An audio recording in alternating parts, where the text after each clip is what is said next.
Hello and welcome to another episode of the Very Funny Podcast. It's good to see you again. I hope you're doing great. I hope you're excited. I got a light streaking across my face. So we're filming today in the day. Usually I film these at night when it's really chill and quiet and stuff like that for me to be collected with my thoughts. But as you guys know, I travel a lot for my shows and stuff. I was in Pennsylvania yesterday. Shout out to the University of Pennsylvania for having me. I had a great time with all the students over there doing a show. And in a couple of hours, I'm heading off to Arizona. I got shows this weekend in Phoenix, Tempe, right next to each other at the Improv. If you guys got friends or family there, make sure they know. Also, May 4th, I'm going to be in Toronto. Don't forget about that. In April 24, I'm going to be at Irvine, at the Irvine Improv. So basically, the reason I'm filming at this time is I flew in this morning from Philadelphia and from Pennsylvania, which is in Philadelphia, and I'm recording this, and then I'm heading to the airport. So, do you like the lighting like this? It's different. It's natural daylight around me with a bit of studio lighting, so it all works out. Anyways, I'm excited to be with you guys again. Thank you so much for the last. Look at that light coming down here. I am the chosen one. The light, the sun is shining on me, Father of Assad. Do you know that? Okay, so Assad, Father of Assad, which is the album that what's his name? Wait, maybe I can get rid of this. I have like a mirror here. Let's see if yeah. Oh, it worked. I'm a genius. I got a closet basically that has a mirror on it, and it was reflecting the light, so it worked. Who would have thought? I'm trying to like position something now to kind of. Yep, there it is. Done. That's what we call budget solutions, my friend. So Assad, father of Assad, Asad in Arabic means lion. So when you hear DJ Khaled saying father of Assad, he called his son Asad, which means lion, because he's big about lions, right? Like lion, he used to always keep saying that. My name Nemr means tiger. It's, So DJ Khaled, if you ever watch this podcast and you're like, why do I like this guy so much? What is it about this kid that is so remarkable? We're related, bro. I mean, your son, we're cousins. Yes. So in the last episode, we were in part 3, was it? It was part 3, right? Of how stand-up comedy in the Middle East started. Let me double check so I'm not being an idiot. Yeah, definitely part 3. So today's going to be part 4. Look, there it is. Very Funny Podcast with Nemr. I actually have it open here because I was going over all of the questions that people had sent my way so we can answer some questions at the end of the episode. I didn't do that last time. But yeah, so episode 6, how stand-up came to be in the Middle East, part 3. So today's part 4. I'm glad you guys enjoyed the last episode. In the last episode, we finished off with basically why and where my motivations came to actually not get into stand-up comedy professionally. My motivations were there from when I was a child, but why I went into it the way that I did, with an emphasis on no politics, no religion, and one love, which I'm going to talk about today. And it had to do with the wars in Lebanon that I had experienced, the division that I had seen in the country, and the power that I believed stand-up comedy could serve to help bring people together and kind of structure the country better and maybe help the region. And I'm going to kind of pick up from there, and we'll take it out from there. Basically, when in our last episode, our hero was in the last episode, we finished off at the with me leaving why I decided to leave my family business to get into stand-up professionally in 2006. You see, up until that point, it wasn't that I wasn't doing stand-up. It was I was doing it. It was just I wasn't charging people to see me. Anytime there'd be a concert for a friend of mine, like a band or something like that, I'd attach myself to it. So kind of like following in the vein of what I was doing during the AUB Outdoors, I would head out, go to a concert or a gig. Somebody was playing in a bar somewhere, and I'd host. So before they'd come up, I'd do like 15, 20 minutes of stand-up. I still had a following going. People were telling me we'd love to see you sometime. So there was chatter about that. It's just where was I going to do it? There is no comedy club in the Middle East. There was none. There was nowhere you could go and try out your material. There was nowhere you could go and hang out with other comics. Here in Los Angeles, comedy clubs, comics go out in all over America, not just in LA. There are comedy clubs everywhere. You go and you try out your material. If you suck, it's okay because there are other comics and you're only doing 5 minutes, 10 minutes, 15, whatever it is. And there are other comics that carry the show. So you are at liberty to go and try something. If it didn't work out, that's not a big deal. I never had that. So it was a high, what's the word I'm looking for? High obstacle to basically a high barrier to entry. So that was my main reason why I was kind of like not in it completely, and I was working full time. And as we know, working out like a crazy madman and dealing with a lot of anger and resentment and fury and frustration. And after the war in Lebanon in 2006, I kind of came to terms with that. Another event that was a very big effect leading up to that was the assassination of our prime minister in 2005, Rafiq al-Hariri, on Valentine's Day, February 14. And that was an event that was cataclysmic to everybody. A lot of innocent civilians died. And it wouldn't be the first time that I would come very close myself to brushing with death, but that's not something that anybody who isn't in Lebanon hasn't experienced themselves. I had driven by, so our prime minister in 2005 was assassinated allegedly by the Syrian regime at the time. I'm going to emphasize allegedly because a lot of people, if I say that it was the Syrian regime, will say that no, that's an allegation, and they get into a political discussion and it becomes about no, it was Israel, and no, it was this, and no, it was that.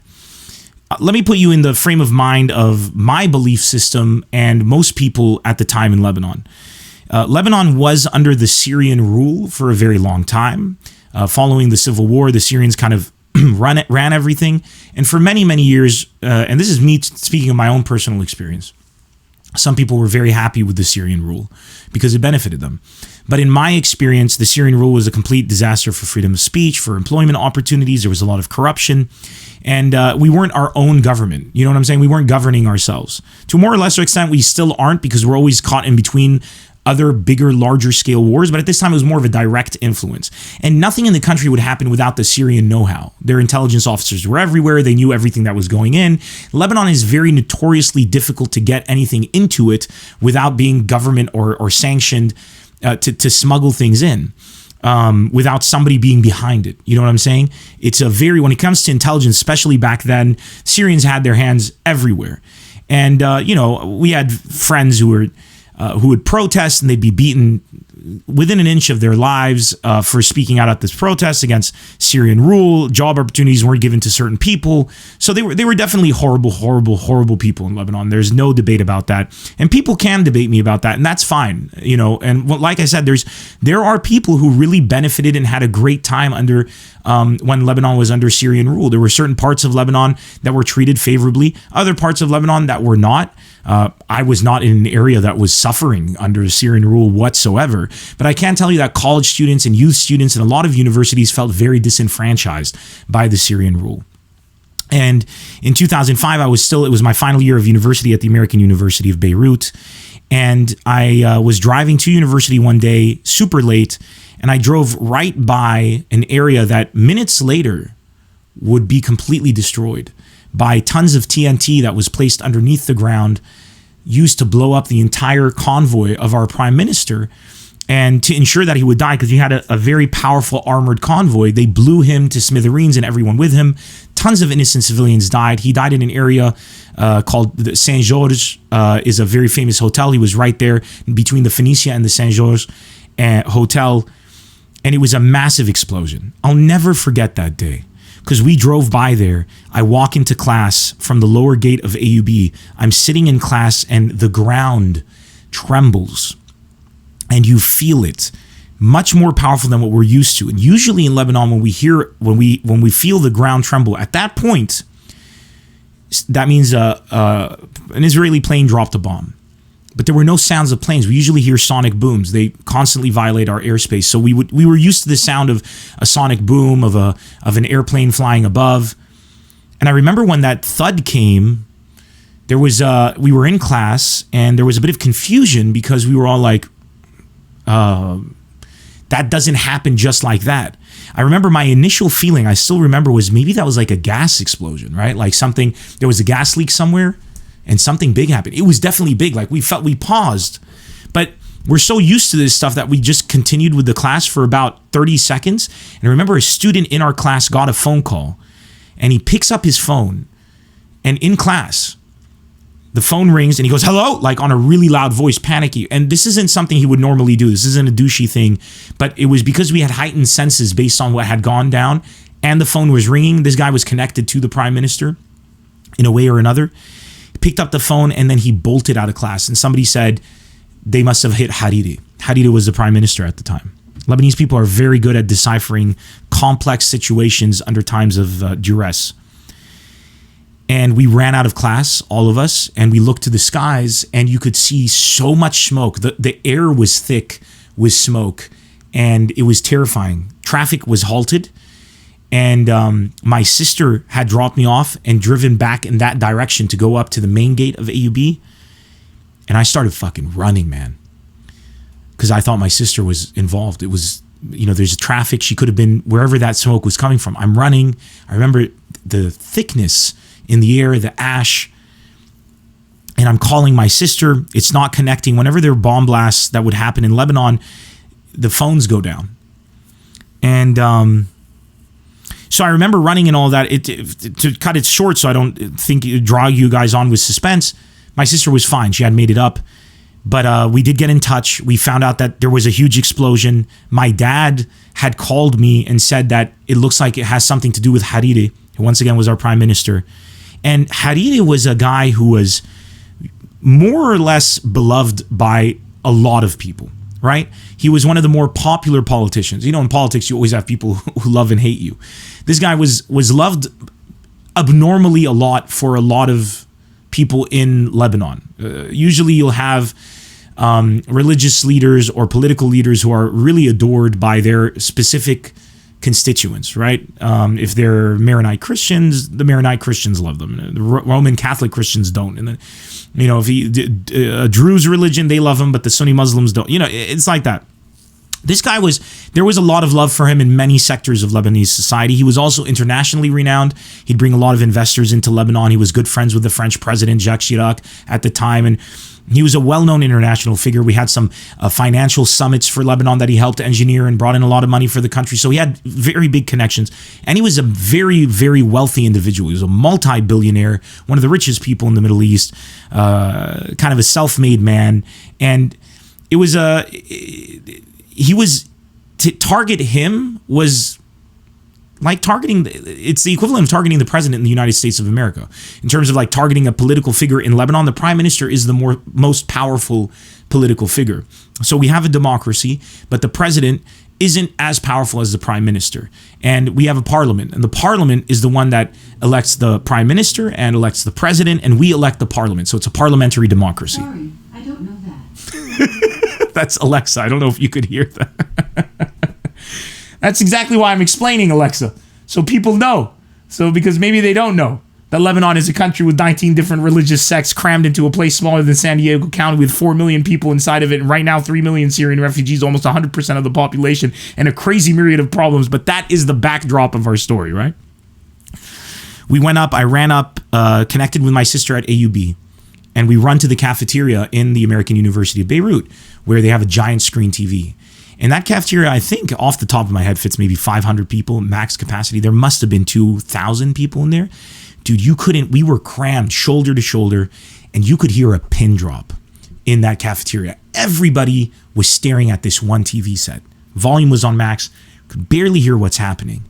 But breaking news, Prime Minister Hariri targeted, assassinated, and the devastation was clear. I remember a woman screamed in the cafeteria. People started crying, and it was a devastating event. What happened after that was we found out, of course, that he had been assassinated on Valentine's Day to send a specific message to the Lebanese people. The wide belief was that it was the Syrians. Let's say at least half of the population believed it was the Syrians. That's not me stretching. I want to once again say that there was no proof, apparently, that it was the Syrians. This is people's opinions. Some people will say, yeah, it was definitely the regime of Bashar al-Assad. Other people say it wasn't the regime of Bashar al-Assad. The funny thing is, it depends. The people who say it wasn't Bashar al-Assad are people who are already part of that regime or allied with that regime, and the people who say that it was are people who are against that regime. So it is a biased opinion, no matter how you take it, right? And it is an opinion because there is no concrete evidence, right? There is a lot of evidence. There was a special tribunal, and some people will point to that special tribunal and say, well, they concluded that it was him, and then other people will say the special tribunal was fixed. So you're never going to get anywhere with this, and I don't want this to turn into that conversation because that's besides the point. But after that, what happened in Lebanon was something called the Cedar Revolution. And I actually walked in those protests because it was a historical event. Lebanon was shockingly divided its entire life, obviously civil war and everything. When the prime minister passed away, or was assassinated rather, and murdered, I don't know the official number. I can't remember. It was something like 1.5 million or 2 million. Like something, not 2 million, probably 1 or 1.5 million. Maybe 800,000, so don't quote me on this, but an absurd number of Lebanese people, unprecedented amount of Lebanese people from all religious backgrounds, all political backgrounds, took to the streets. We all met in a place called Martyr Square, which is a historical square in downtown Beirut where there's this gorgeous statue. I'm going to post a picture of it right now so you can see it. A gorgeous statue made from shrapnel. This is what you're seeing right now. It's made from shrapnel from bombs that dropped and mortars and stuff like that during the war that killed people. And it's called Martyr Square, Saht al-Shuhada in Arabic. And Shuhada means martyr, and Saht is square. And it stands in the middle as a reminder of that we rose from the ashes like the phoenix, because we are Phoenicians, descendant of the Phoenicians. That's what the Lebanese are. And everybody walked to Martyr Square, over 1 million.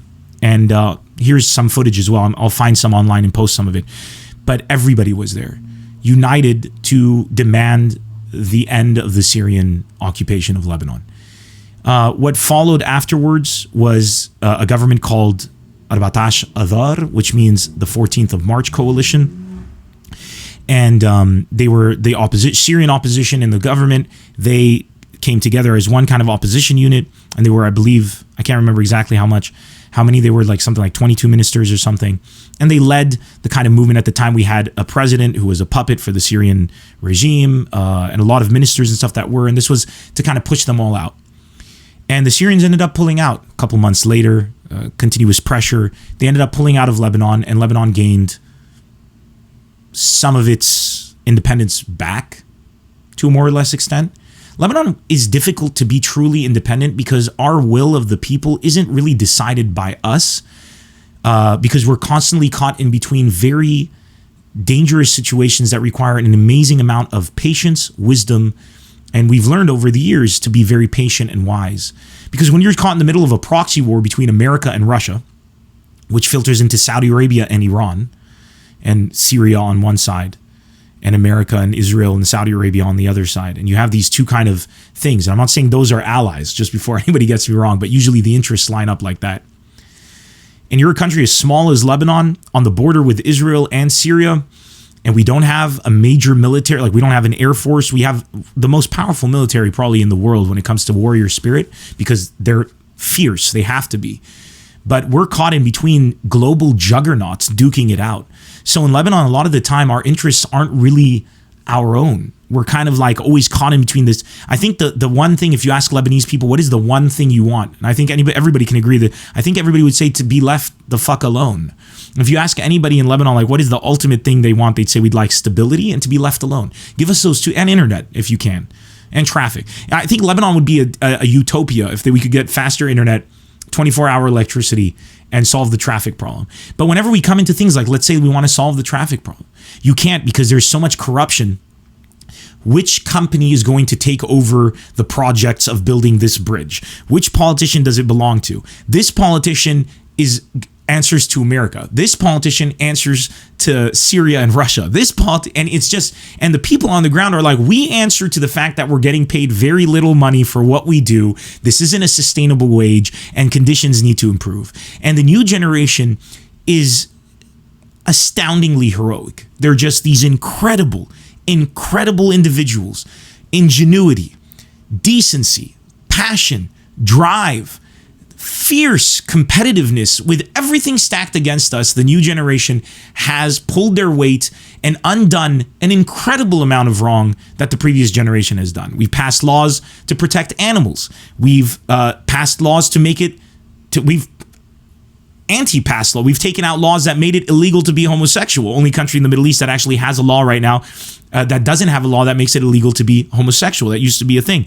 We're campaigning constantly for more women's rights, campaigning constantly to allow women to give the citizenship to their children. You'd be shocked to realize why women can't give the citizenship if they're married to a non-Lebanese man to their children, because of weird fears about upsetting the balance. And it all comes into this very strange political kind of situation makeup that we have in Lebanon. I don't want to turn this into a political thing, so I'm kind of skimming over this detail on purpose. And please do not open debates in the comments. If debates in the comments are opened about who did what and what political thing, I will be deleting them. So I'm just putting them out there. And this is, of course, for the people who watch on YouTube or wherever there's a comment section, wherever I post this video. The point of the matter is, Lebanon faced a change. In 2005, the Syrians were out.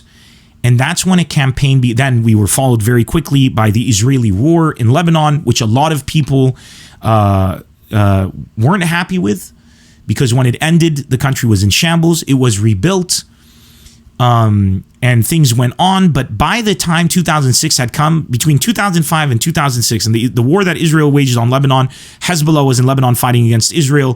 The Lebanese army was trying to just mediate and not really get involved. The amount of tug and pull on every side of Lebanon had its effect. Those 2 years were so massive in terms of dividing the country that it was dangerous as far as I was concerned. And so when I came in to start doing stand-up comedy, and I was like, when I do stand-up, I want to give, and I hate this word, but I'm going to use it, a safe space. I want a place where people can go and escape this shit. I want people to not only escape it, because you can escape, you can get high, you can do whatever to escape something, right? You can get drunk. That's not what I want. I don't want to distract you. I want you to find a place where you can escape this and sit side by side with people you normally wouldn't be sitting with. And by escaping together, you become closer.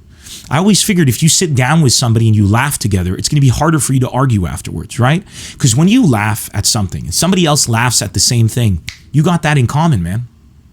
It doesn't matter if you're Muslim, Christian, Jewish, whatever the hell you are, atheist, satanic, whatever you are. If me and you are laughing at the same thing, we're looking at each other, we're nodding, we agree. Laughter is the most powerful weapon in the world. And it's the biggest indicator of truth. When somebody laughs, it's undeniable. You agree. Now, whether or not you agree 100%, that's what's to be said. But that laughter means I planted the seed. That's the power of comedy. And I figured if I could put people in a room and get them to laugh together, and then they leave that room, if they come into my world, and in my world they see something, they see a different world. They see, this is how I define stand-up. It's world creation. You get up on that stage and you create a world, and you invite people in. When they're a part of your world, they see your world. They're part of your world. It's your rules. It's your definition. It's your dynamics. When the show is over, they go back to their world. If they see their world differently because they spend an hour in yours, then you can call yourself a stand-up comic. That's my definition of stand-up comedy. And that's my approach to it. I figured if I could do that, what kind of world would I want to make? And I started stamping, and when I wanted to take this professional, the first thing I came up with was to stamp my posters, no politics, no religion, one love. It became like the mantra. So I'm going to put a bookmark right there on the no politics, no religion, one love thing and tell you how it all started when I decided to go pro. So I started harboring feelings that I'm going to do this professionally because I figured I can do a scene, like I just said, no politics, no religion, one love, unite the country. This wasn't about me following my passion anymore. This was about me changing the world, which was the catalyst for me to dive into it. Up until then, I was like, man, if I follow my passion, it's a bit selfish because we got a family business going on and we're making money for the family. We're not poor anymore. For the first time, we actually have money to spare. We can maybe buy some stuff for the family, like invest in ourselves and our assets. I just graduated from university, so the cost has gone down that my parents had to burden.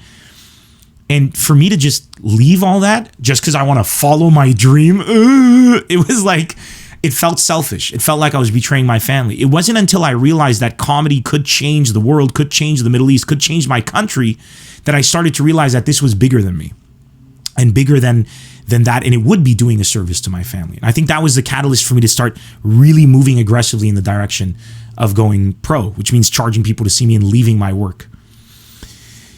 And I basically was working nonstop, but at the same time, I started to do comedy more by attaching myself to these events that other people would be doing. Bands, they'd be playing music. I'd go and do their thing. Then one day, the American University of Beirut is having an improv competition where people come up and just do their thing. So I register, they called me, actually, I remember now, they called me, they said, you want to be a part of it? That's how I found out I had graduated by now. And I'm totally against going back to your university and reliving your glory days. I'm not like that, but I needed a stage at any point in time. And I had just graduated, so technically it's okay. So I went in and I filmed it. I had a habit of filming all of my appearances. One day I hope I can find that tape.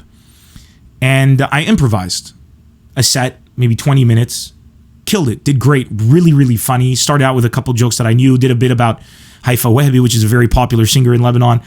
I remember that. I don't remember what else I did. There may have been a Bush joke or George Bush or something or two. And killed that performance and then left. It was, after watching the tape, I was like, man, this is good. I got the courage to put it on a DVD and approach, see, this is my business mind thinking. I was like, okay, if I'm going to start doing stand-up, I need to make this something I can make a living from. And when people ask me, Nemr, what do you recommend if somebody wants to get into stand-up, what should they do? I say, get a business degree, or at least study business, or take courses, or go online, research it on YouTube.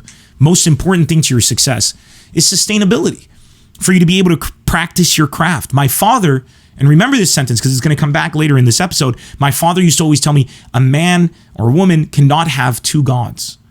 You can only have one God. His meaning behind that was you have to put all of your effort into one thing. You have to be focused. You have to be disciplined. You can't be all over the place, or else you're going to be kind of okay at everything and not excel at anything. So I got to the point, I had this DVD and I'm like, I'm going to put this on DVD, this tape, and I'm going to approach Mix FM. Mix FM is the #1 radio station in the Middle East. It was the biggest radio station in Lebanon as well. They were the coolest radio station, and they still are. And that's not just because I'm with them right now, disclaimer. But this is back in 2006. They didn't know who the hell I was. And I was like, I'm just going to do it cold call. I'm going to put this on a DVD. I'm going to knock on their door. I'm going to say, hi, my name's Nemr. I'm a stand-up comic. I'd like to work with you. Here's a DVD of what I can do. If you think I'm funny and you think there's something we could do together, please give me a call. And I did that. I handed it over to a guy called Christian Nahas. Christian Nahas is his last name. Or we call him Chris. He's still with Mix FM, and he's a nucleus there. He was really nice. He took the DVD, and I walked out, and I'll be very honest with you. I figured I'd never hear back from them. And if I did, I'd get the typical Arab, like, we watched, it was okay, you need some work, we will try. Arabs have a disgusting approach of constantly putting you down to try to negotiate with you, no matter what it is. So think if you're going to buy a car and you go and you're like, I don't know, even though you love the car, just so that you can bring the price down, right? So I figured that's what was going to happen. I get the DVD, I leave. The next day, I get a call from Chris. He's like, hey, I gave your DVD to Raj. Raj is the guy who runs the place. He watched it. He loved it. He wants to see you immediately. When can you come in? I was like, when can you see me? They're like, tomorrow. I'm like, I'm there. I was in Tripoli with my dad. Tripoli is the north of Lebanon. With my dad visiting my uncle, who's still out there. If you guys live in Tripoli, Balco Sport, that's my uncle's place. A lot of you know that. Shout out to him. He's an incredible individual. And I closed the phone. I told my dad I couldn't believe it. I remember the look on my dad's face. Like, when are we going to end with this bullshit? Because stand-up in Lebanon, it's not going to happen. Being an artist in Lebanon means going hungry. But I didn't care. I was going full-fledged. And this was without the support of my parents, but for good reason. I want to make that clear. Next day, I go to Mix FM, and I sit down with Raj. Raj was an icon in Lebanon. He started Mix FM himself in the 90s. I mean, this guy should have a podcast.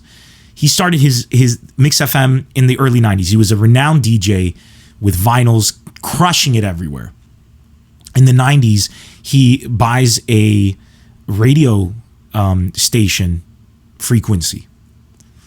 When they were giving out, like, it was times of war and there was chaos, and he got it off of somebody, and it was one day I'll have a podcast. You know what? I'll do a podcast episode with him when I'm in Lebanon, and he'll tell the story in detail.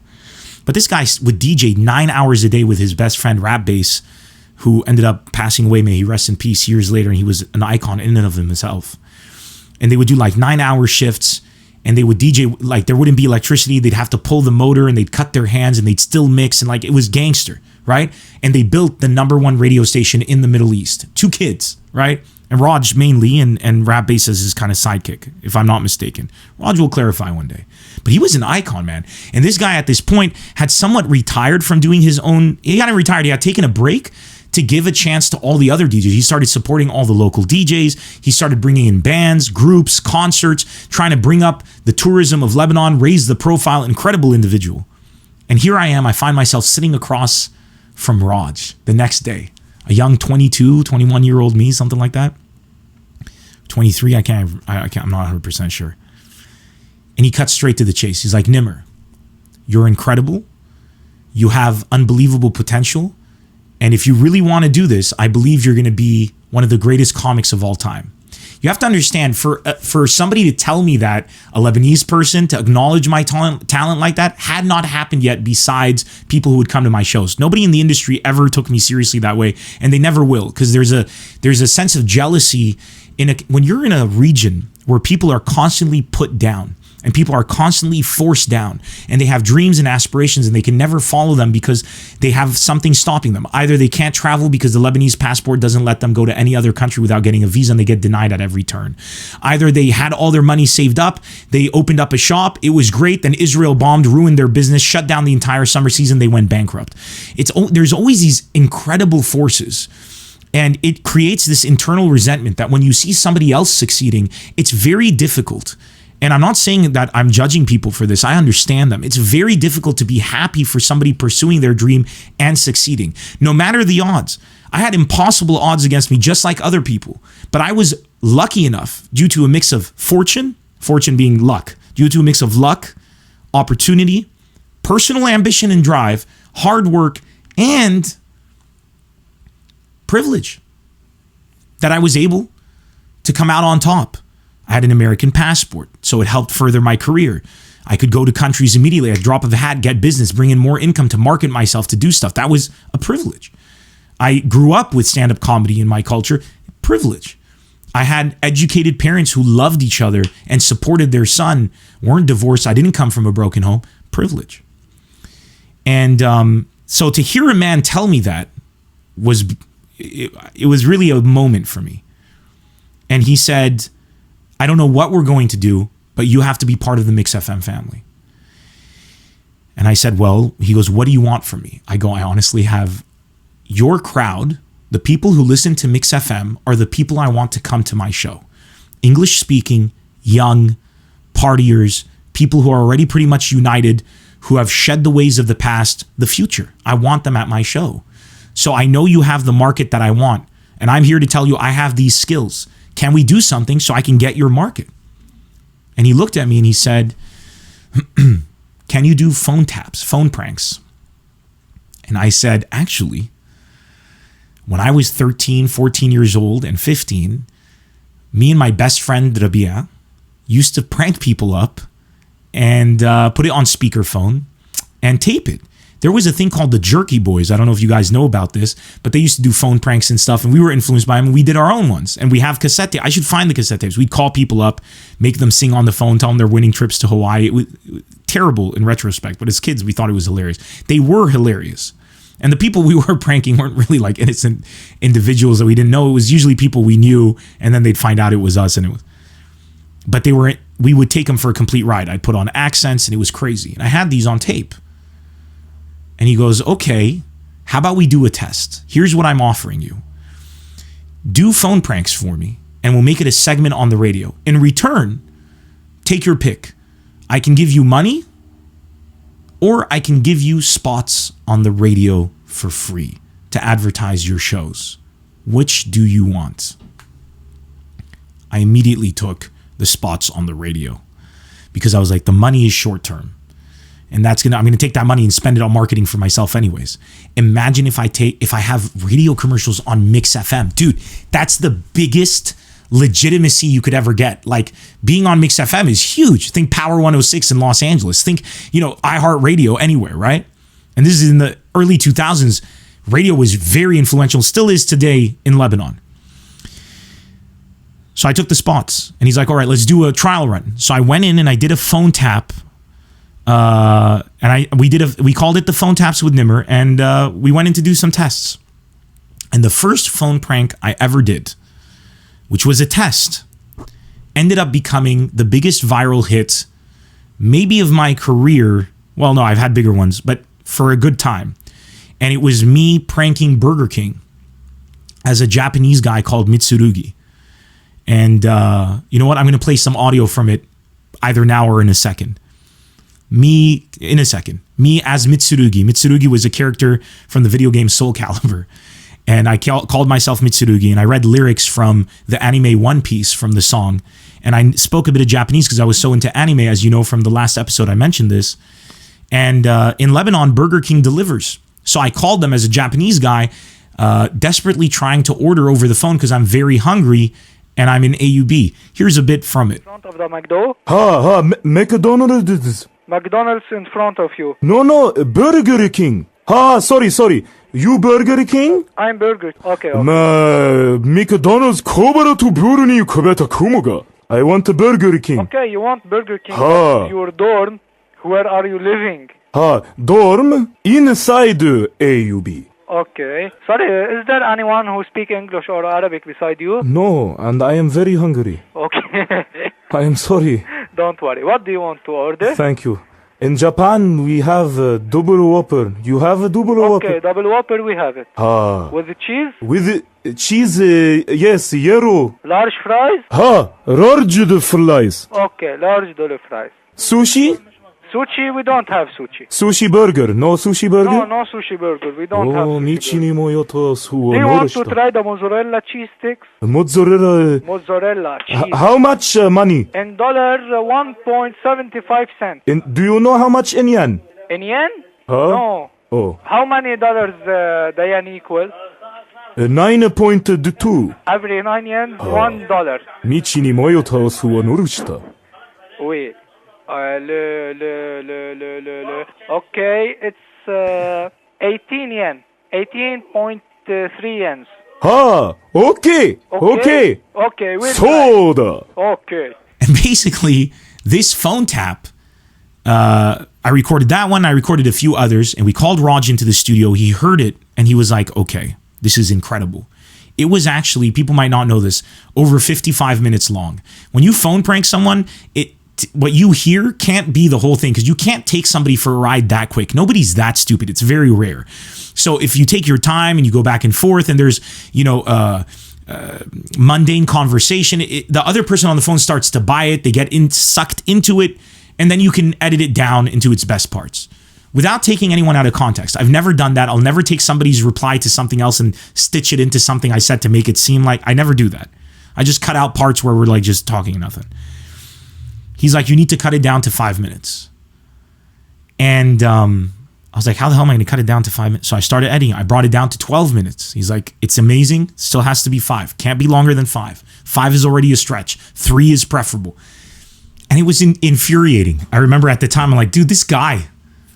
And he just keeps making me edit stuff. Like, you'd feel, but I knew deep inside, I had a feeling with him like I had with my father, that whatever he would do, even though if I didn't agree with it or I somewhat resented it, or maybe I felt that he was wrong, that I knew whatever he was saying was for my own good, and I respected it. I also respected him greatly. I was using a software called Sony SoundForge to do the edits. I had never done that before. It was something I was doing that was new. It was difficult to learn. He taught me himself how to use it, and I'm sitting there editing and plugging away. Finally, when it was ready, and I edited a couple more, he's like, okay, we're going to do, he did a full thing for me. He got a guy we have called Dave, who does our voiceovers for Mix FM, an epic voice, legendary, iconic voice in Lebanon for all massive events. He did all the retainers, like the phone taps with Nemr, like the whole thing on Mix FM. I think it was every Monday and Friday or something like that. They would play them on our afternoon show at the time. And this was huge. And we debuted the phone taps, and dude, to say they were a hit is an understatement. These things went viral like crazy. The Mitsurugi one is one of the greatest things I ever put out. You can find it if you put Nemr Mix FM phone tap. Some people have it uploaded. I don't have it on my channel. It's got hundreds of thousands of views. It's crazy. And this was the first thing I did when I walked into the studio. That goes to show you sometimes the most planned things aren't the ones that are going to get you all the fame and success and recognition. Sometimes it just happens. It was meant to be. You know what I'm saying? And the incredible thing was, I remember once I went to, I was in, I think it was the Emirates in Dubai. And this guy goes to me, he's like, there's a guy, really funny guy, does phone pranks, has your name. You guys should work together. I was like, it didn't occur to you I could be the same person? They were huge everywhere. And at the time in the Emirates and Saudi Arabia, it was really restricted on men and women interacting with each other. So there used to be a big thing with Bluetooth. So if in Saudi Arabia, for guys to hit on women, especially at the time there was religious police and you couldn't do that. You couldn't talk to a woman. You couldn't touch a woman. The restaurants don't have windows in restaurants where people sit together. And if there are windows, then the men are there alone. And I don't even think women are allowed in there. Things have changed apparently now. But at the time, so for men to hit on girls, they would actually drive up to them, open their window. The woman would open their window and they'd throw a phone into the car to talk to them. Another thing that they used to do, they'd go to malls, and the malls would have separation of men and women. You'd see all the men seated in one place, all the women seated together, all staring at their phones. They'd open up their Bluetooth, and they'd basically start texting each other randomly and trying to figure out who's who through, whatever they could, clues. They'd send pictures to one another. And even in the Middle East, my phone tap went viral like that, through the Bluetooth cafes, as they used to call them, and stuff like that. So it was crazy. It was a huge boost for my career. And so we had the phone pranks. I did that for Mix FM. While we were producing that, I put on my first ever show where I charged people to buy tickets. I wasn't on Mix FM yet. And the way I would market was on MySpace. So what I would do is I would go to people's MySpace pages and post the flyer. And I could do 14 a day, max. That was it. Because the internet was so slow in Lebanon. So it would take me that much time, and I think the posters would be JPEG images that I would keep somewhere around 100 to 120 kilobytes max. Couldn't have been more. And I could only do 14 a day to log into their page, post it on their thing, and do that, of people who were popular MySpace pages in Lebanon at the time. And word of mouth, my PR skills, people I knew, people who knew about me, I announced I'm doing a show. On my MySpace page, I had some followers as well. I put it out there. And the thing was, to do that show, I couldn't find a place to do a show. Nobody wanted me, like, what stand-up comedy? I'd be like, just give me your place. I'd go and beg places, pubs, bars, clubs, anything. Get out of here. We don't know who you are. And you're just going to talk? Why would anybody pay to see one guy on stage? How much are the tickets? $20? What, 20,000? I think it was, or $10. I was telling we could sell tickets for, if it's a good venue, I was like, we could do them for $20, $13, which is 20,000 Lebanese pounds, $6, 10,000 Lebanese pounds, $3, 5,000 Lebanese pounds. And they're like, why would people pay that much to see one person on stage when they can pay that much to see a band? There was no understanding of the culture of stand-up. It wasn't yet known the potential of what a moneymaker could be for these people, because the overhead was so low and the money was good. Until I had my best friend Nadim Yamin. His uncle owns a hotel in Lebanon called Hotel de Ville. And it's right next to the French embassy, next to a university called the USG, or Université Saint-Joseph, the University of St. Joseph, which is a university, incidentally, my dad graduated from. And I went to him, and he has a cafe in the bottom of it called Café Rue 75, or 75, which is 75 in French. So Café Rue 75. And it was like a coffee shop at the bottom of the hotel where a lot of students would congregate. And I asked him if I could do the show there. And he said, sure. But he doesn't have any lighting. For sound, they have basically the speaker system for the music. They could hook a mic into it. There's a PA, kind of thing. I was like, that'll work. I said, can we dim the light and put a spotlight? He's like, I don't have a spotlight. There's nowhere to put one. What he did have in the middle of a room was an elevator. And I asked, can we keep the elevator door open and use the light from the elevator? And he was like, yeah, we could. So basically, I did that. I decided we're going to do the show there. That was the best I could do. Using the sound of the speakers built into the place and the light behind me. I'm standing in front of the elevator, the light behind me with the crowd wrapped around me. So in front of me and around me. So I'm going to have to move to this side to address the crowd on this side, people in front of me, people to this side. So semicircular kind of arrangement. I'm like, let's do it. So I put the show on sale and I expected maybe 20 people would show up, and I had about 20 minutes of material set up. We got there and we were sold out and people were buying tickets at the door, and we sold, I remember this and I'll never forget it, we sold 160 tickets. My first show. I had underestimated my reach because I had already built somewhat of a following from all the years of doing stand-up. People were hyped. And nothing like this had happened in the country before. And the owner of Mix FM, Raj, comes in with his partner and Chris. They're coming to the show. A very prominent Lebanese comedian called Mario Basile, very famous. He hears about the show and he's like, I'm going to go check out this comic. And I want to give a shout out to that guy because a lot of people in this industry, whether it's in America or in the Middle East, there's a lot of backstabbing. But one thing that Mario's always been is a really nice guy to me and very supportive from day one. So shout out to him. He comes in. I'm like, holy shit, we got like celebrities. We got Mix FM. And hot women, girls I had crushes on. And like guys that were cool that I like didn't really used to hang out with me. They're like, never were coming to your show. I was like, oh my God, like this is it. Like it's happening. We were so inundated with the extra capacity that before the show started, I was helping the staff put chairs to fit everybody in. I was sick. I got ill because I was so nervous. I wasn't sleeping. I was obsessing over it. I was terrified. So I had a fever. I was sick. I was helping people put chairs. And we were supposed to start at 9. It was like 9:45. We weren't even close to starting. And then I had one of my best friends, Hassan Boué, to introduce me. He came up and he made my introduction, black belt in stand-up. He said something like that. Nemr Abu Nassar. The crowd goes wild. I descend from the elevator, which is still one of my most epic entrances ever. In the elevator, in the middle of the room, I start coming down with the light. I'm doing a pose like that. I have a black belt on and I'm carrying the mic stand like it's a bow staff for a martial artist.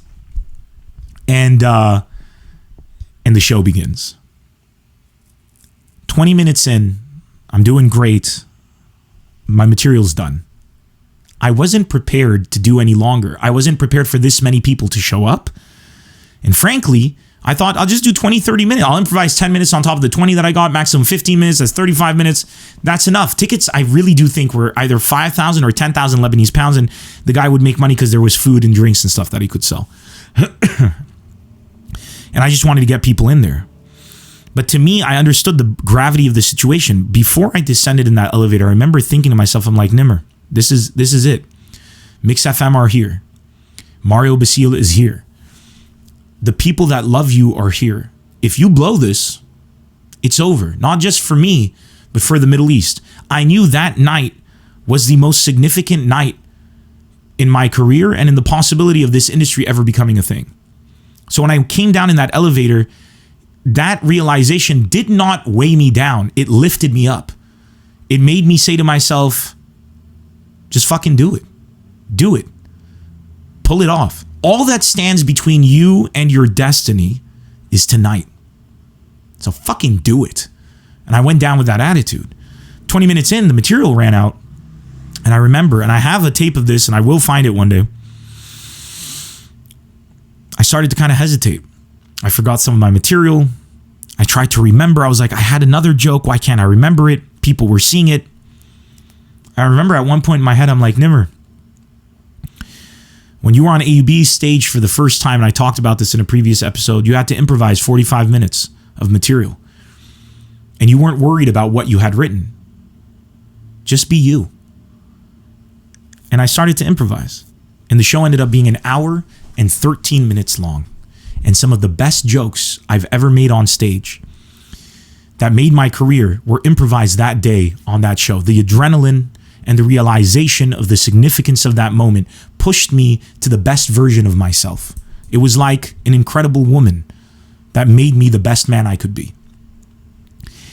And some of the greatest jokes I've ever come up with came that night, improvised in the moment, in their rudimentary stages, but enough to get explosive laughter from people. I finished the show. It was an incredible success. People were taking pictures with me. I helped the staff put everything back. I turned on my car that night. There was a military checkpoint right after that, which are common in Lebanon. It's nothing crazy. Just to keep everything secure always. They keep them there.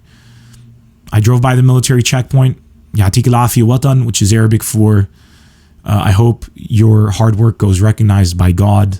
Watan is means country, literally, and we have an endearing way of calling people who give service to our country Watan, which means we're calling them nation. You're the spirit of the nation. And I drove past and I screamed. I'm not making this up. I was driving and I just let out this incredible guttural scream of elation, incredible emotion, and just the realization that today was going to be the first day of the rest of my life. I knew it. I had done it. I did what I needed to do. And I saw it. I felt it and I knew it. All I had to do now was work. And that was the greatest night of my career. And it will always be. I didn't sleep that night. I was trembling. I pulled off what everybody had told me could not be done. Nobody will come see shows. It's in English, not in Arabic. It's not political or religious. Nobody's going to care. You're not going to be able to do a whole set. There aren't any other comics to open for you. You can't do a show without anybody warming up for you. What if your jokes fail? What if you're not funny? I remember my friend Ghassan, who hosted me, who told me to come down. He called me the day before. He's like, dude, I'm really freaking out about tomorrow. Like, what if people don't laugh? I'm like, hey, thanks for the pep talk. I appreciate it. Like, even people who believed in me were afraid for me. And the majority didn't believe in me and were putting me down. But that night, I did what I had to do.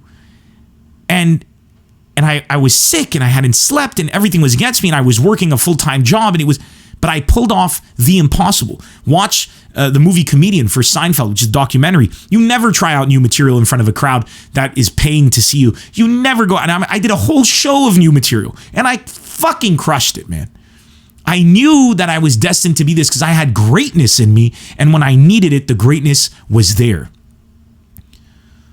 And that was the first day of the rest of my life. And that was probably the first day of stand-up comedy in the Middle East. That was the most impeccably powerful moment to define the entire way moving forward. And in the next episode, I'm going to take you through what happened next. How it started to grow in tandem with what I started doing with Mix FM, how things started to grow there as well, and how I started to find fame in this industry and recognition, all to the backdrop of numerous political assassinations, car bombings, a civil war, civil unrest, and some of the most fierce things that ever happened in terms of death happening in the country. Whether it's in the episode after this one or the one after that, the time that I had to drive through a storm of bullets over the Syrian border in a taxi to hop a flight to Dubai to represent my country in the middle of war.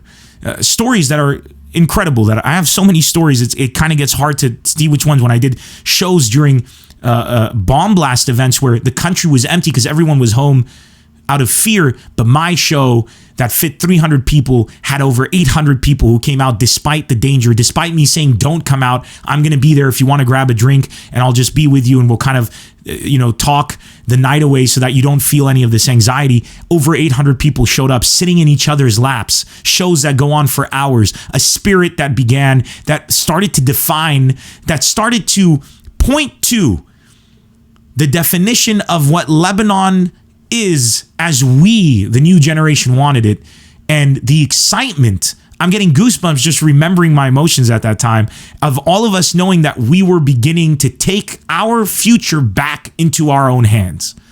And that's what we're going to pick up next time. I'll leave it here for now and answer some of your questions that you have sent in. I'm just opening my phone here because I have them screenshotted and saved to a folder so that I can do this properly. Here we go. Let me get to it right here. Okay. Sorry for taking time. I should be better prepared for this next time, and I will. What did I call the VFP questions, right? That was what. Yep. Pod questions VFP. So I got a question from Sarah Murjan. She said, in the 4th episode of your podcast, you said that you should be always funny even in serious situations. Do you make jokes when you're arguing with your fiance, and how did you first react to it? Great question. I do make jokes when I'm arguing with my fiance. Doesn't go well. It depends on the joke.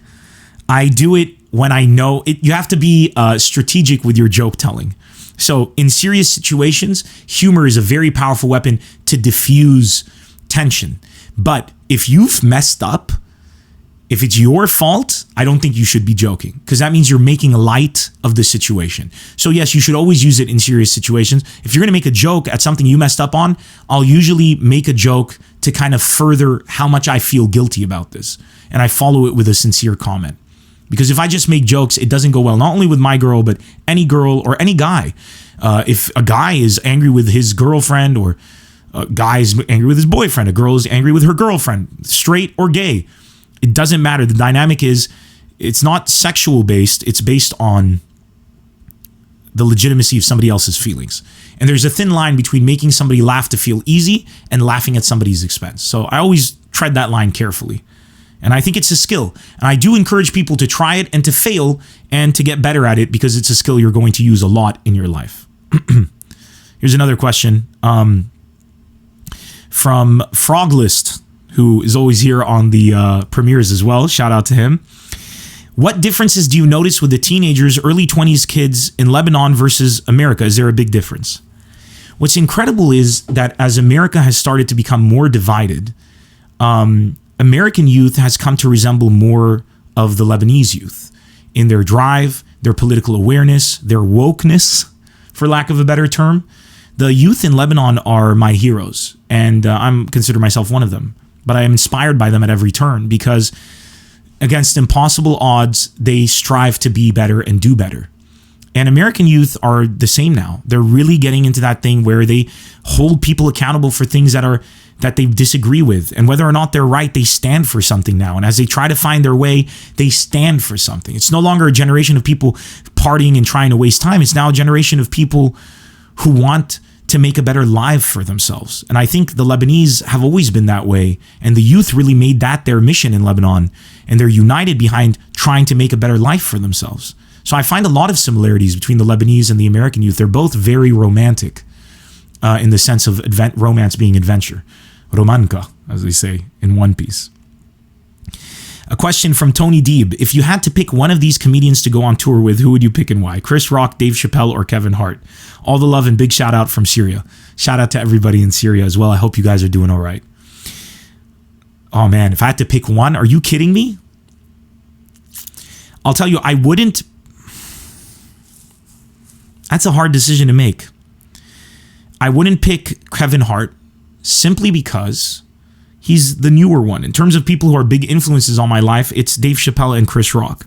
They're two of my favorite comics. And Kevin Hart is one of my favorite comics. He's an incredible human being and an incredible, credible artist. But like, he's going to be around for a lot longer. So if I had to choose, I would choose Chappelle or Rock. As to who I would choose from the two, I can't make that decision, man. I don't know. I don't know. I really can't make that decision. They're both such incredible titans of the genre. But thanks for that question. And I'll take the last question, Jean-Pierre Khoury. I have a question about your experiences. How many times have you actually failed, and how badly, before you actually reached the turning point that you had been working and waiting for? I still fail. The turning point was what I talked about in the episode today. That was the turning point for me to know that it was now you go. All or nothing. I hadn't quit my job yet. It was now that I'm going to have to quit this was it. It's serious now. People are taking me seriously. Maybe 160 people. That's not a huge crowd for some people. That's a lot of people for me. That was the turning point. As for when I never stopped failing. You never stop failing. Every time I step on a stage to try out a new bit, to try out new material, to write a new show, I fail. I try out something, it doesn't work out, it does work out. You're constantly failing in this industry as you try to better yourself. And I think failure needs a redefinition. I think failure needs to be changed. Instead of the word failure, it should be success in progress. I really believe that. Because you're destined to fail. You're destined to try something and it's not going to work out. You try marketing your show in a specific way, it doesn't sell the tickets. You try out a joke and it doesn't land. You try a career move and it doesn't work out. You give your heart to a certain girl and it doesn't pan out, or a guy or whatever. But I'm talking about my case. Everything in life is trying, and when you try and you fail, your success comes quicker, and your success becomes recognized quicker.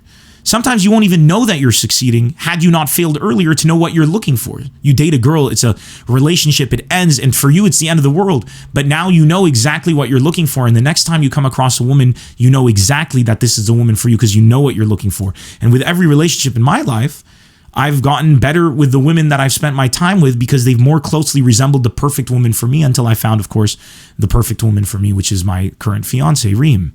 So in failure, there is great success. So thank you very much for that question. I hope that answered that for you.